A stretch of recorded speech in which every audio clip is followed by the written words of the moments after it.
વિદ્યાર્થી મિત્રો, આજે આપણે નાઉન વિશે ભણીશું. નાઉન એટલે શું?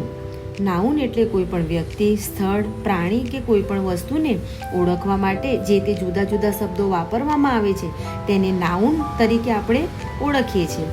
નાઉનના કેટલા પ્રકાર? નાઉનના 2 પ્રકાર છે, proper noun, common noun. Proper noun એને આપણે સંજ્ઞાવાચક નામ તરીકે પણ ઓળખીશું. અહીંયા આપણે ઉદાહરણ આપ્યા છે, સુનિલ, મિસ્ટર દાસ, મુંબઈ. મુંબઈ એક પ્રોપર એક પ્લેસનું નામ છે, જગ્યાનું નામ છે. સુનિલ એક વ્યક્તિનું નામ છે. કોમન નાઉન યાની જાતિવાચક નામ. જાતિવાચક નામમાં 2 નામ છે, કાઉન્ટેબલ નાઉન અને અનકાઉન્ટેબલ નાઉન. કાઉન્ટેબલ નાઉનમાં ગણી ન શકાય તેવી ચીજોનો સમાવેશ થાય છે. આ નામો સિંગ્યુલર એટલે કે એકવચન કે પ્લુરલ બહુવચનમાં પણ હોઈ શકે છે.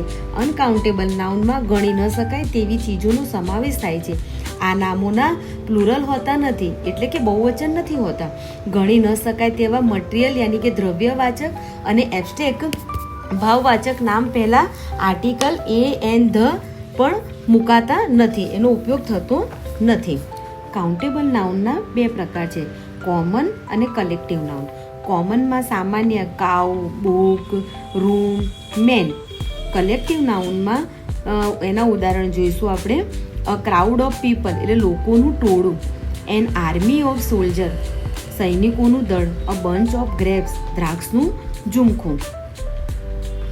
અનકાઉન્ટેબલ નાઉનમાં એના 2 પ્રકાર, મટીરિયલ નાઉન એટલે કે દ્રવ્યવાચક, એબ્સ્ટ્રેક્ટ નાઉન યાની ભાવવાચક. મટીરિયલ નાઉનમાં સુગર, ઓઇલ, ઘી. આપણે ઘીને આપણે શું ગણી શકીએ? વીટ યાની ઘઉંને આપણે ગણી શકીએ? શું વાળને આપણે ગણી શકીશું? નહીં ગણી શકીએ.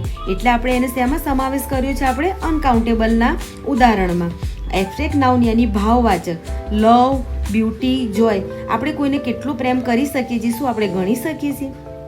કોઈની સુંદરતાને આપણે ગણી શકીએ છીએ? આપણે આજે બહુ જ ખુશ છીએ, પણ શું એ ખુશીને આપણે ગણી શકીએ છીએ? એટલે એબ્સ્ટ્રેક્ટ નાઉનને આપણે ગણી શકીશું નહીં. Thank you બચ્ચો.